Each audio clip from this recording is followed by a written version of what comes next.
E aí, galera, aqui quem fala é o professor Valdemir Júnior. Vamos dar prosseguimento às nossas videoaulas de matemática financeira, né? Como nós vimos na aula anterior, nós íamos dividir essa associação entre juros e funções em duas partes, na qual a primeira parte, né, que está aparecendo aí no card, foi sobre juros simples e função afim. E agora aqui na segunda parte nós vamos tratar sobre juros compostos e função exponencial, tá bom?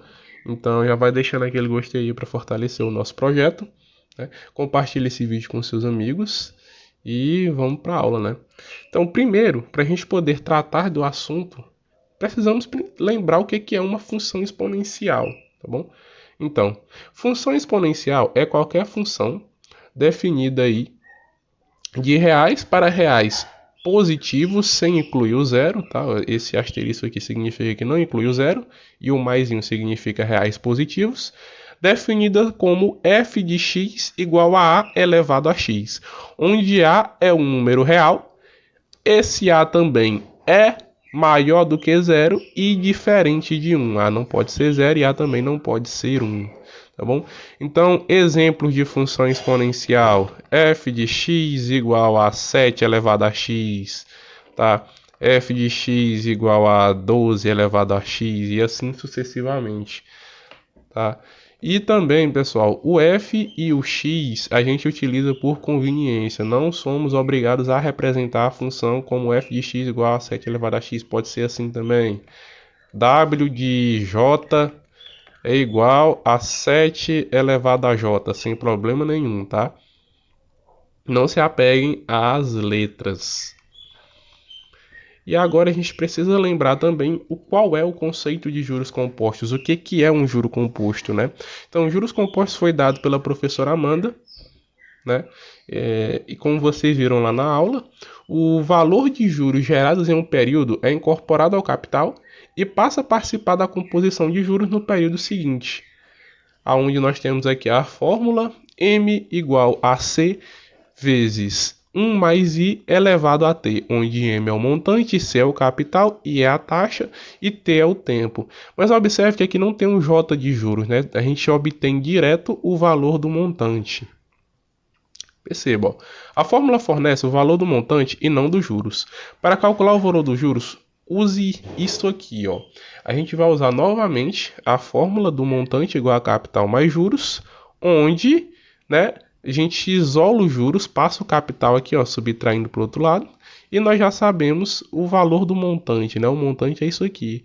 É o capital vezes 1 mais I elevado a T. Então a gente obtém o valor somente dos juros da seguinte maneira: juros igual a capital vezes 1 mais I elevado a T menos o capital. Poderia colocar o capital em evidência também, mas não vejo necessidade. E para fazer a associação, nós vamos utilizar essa fórmula aqui, tá? Montante igual a capital vezes 1 mais I elevado a T. Isso aqui é mais para efeito de curiosidade, caso você queira achar especificamente o valor dos juros. Tá bom, gente? E novamente, qual é a relação, professor? Qual é o ponto? Do que esse vídeo se trata? Qual é a relação entre os juros compostos e a função exponencial? Novamente, nós precisamos de um exemplo para poder falar essa relação, né? Porque é muito mais fácil a gente ver na prática, né?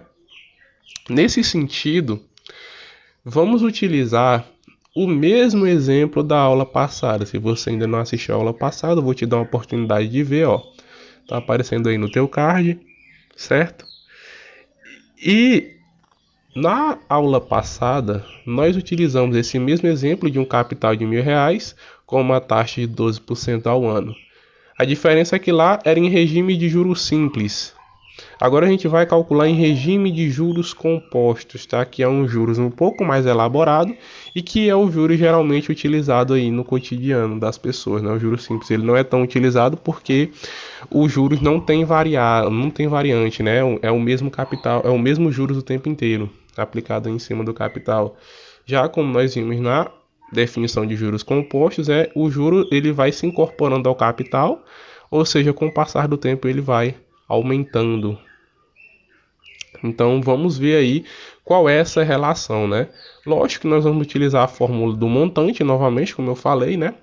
M igual a C vezes 1 mais I elevado a T. Pegando aqui os dados da questão, nós temos um capital de R$ 1.000, temos uma taxa de 12% ao ano e nós vamos fazer novamente o montante em função de tempo, ou seja, vamos encontrar de novo a função M de T.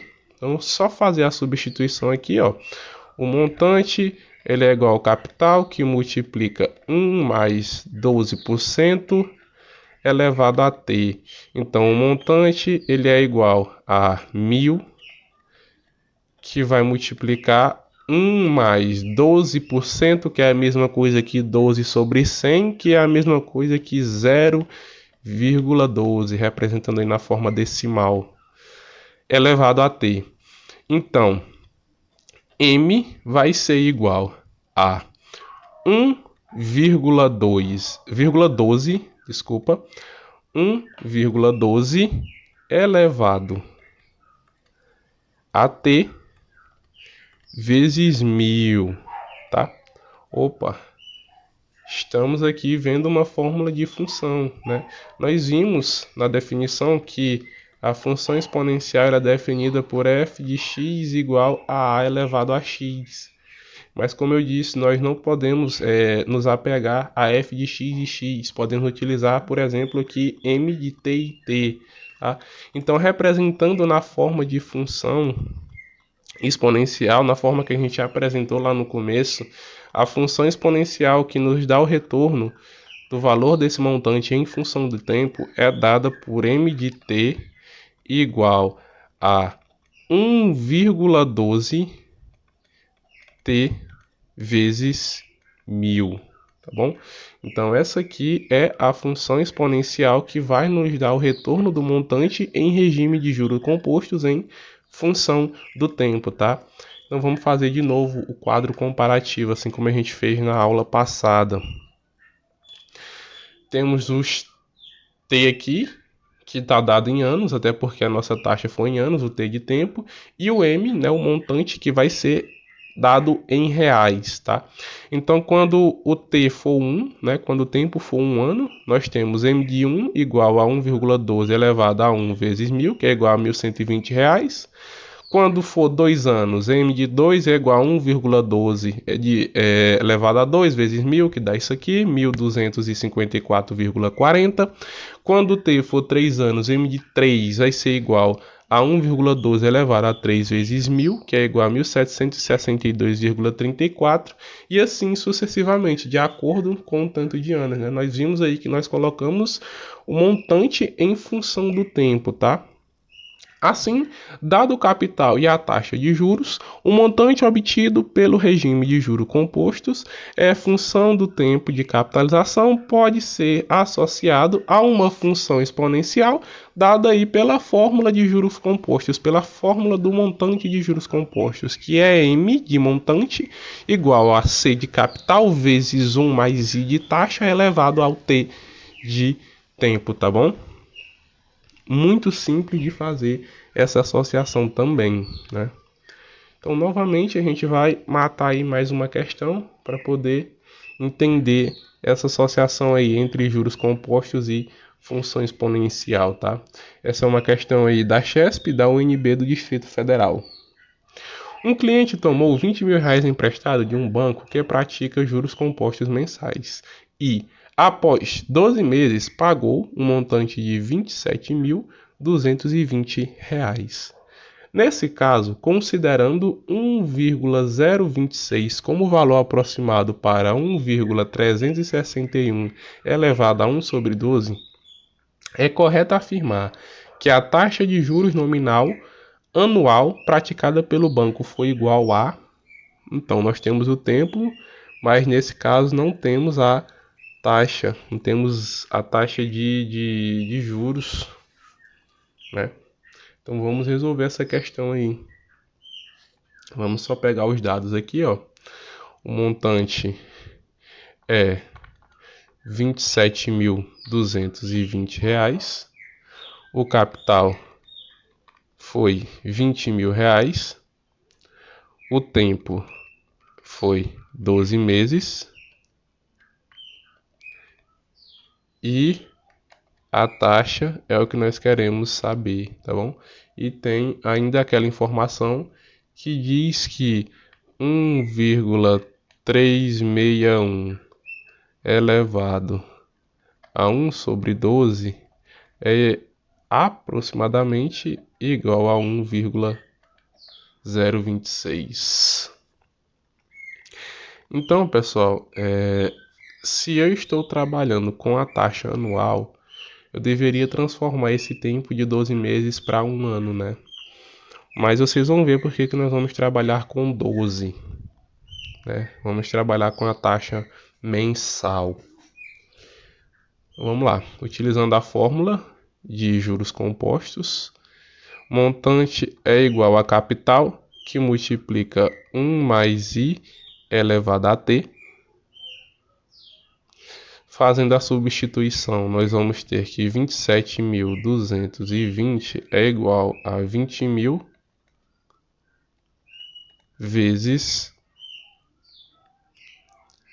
1 mais I elevado a 12. Não é isso? Isso aqui vai ser igual a 1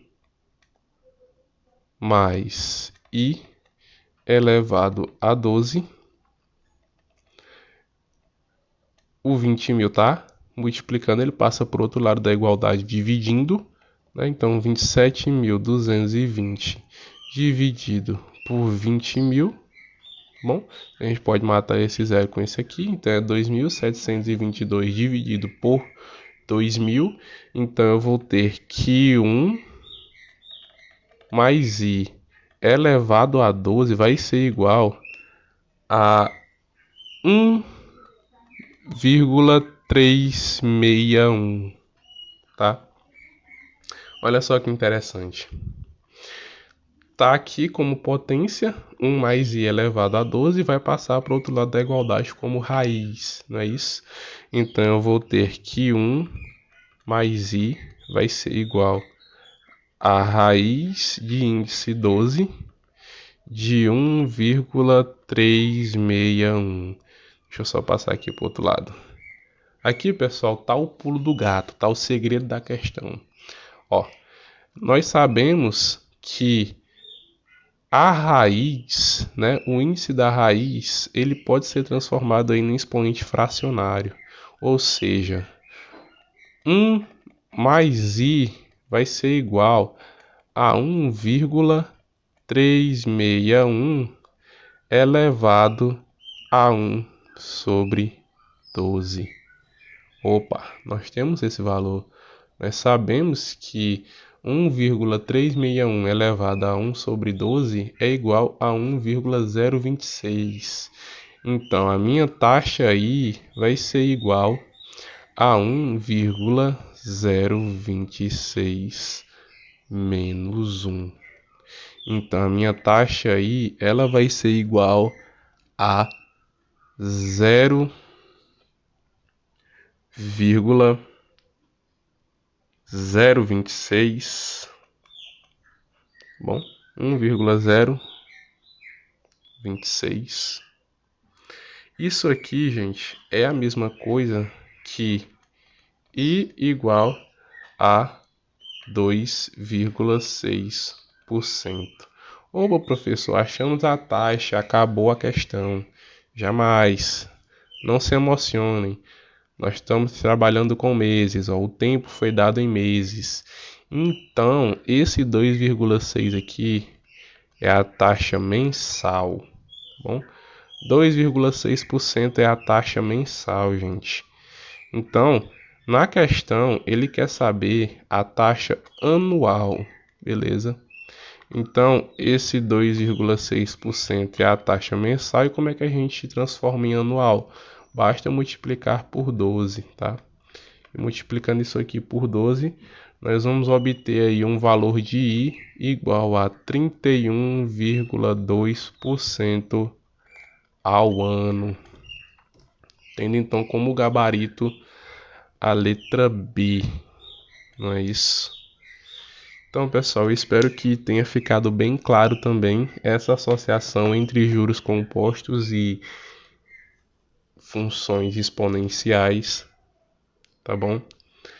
Tem também como relacionar os juros simples a progressões aritméticas e os juros compostos a progressões geométricas, mas isso já é um assunto para outro vídeo, tá? Dependendo do feedback desse aqui, a gente pode fazer outro, fazendo aí essas associações entre juros simples e progressão aritmética e juros compostos e progressão geométrica, tá? Espero que tenha ficado tudo muito claro a respeito de associar juros com funções, tá?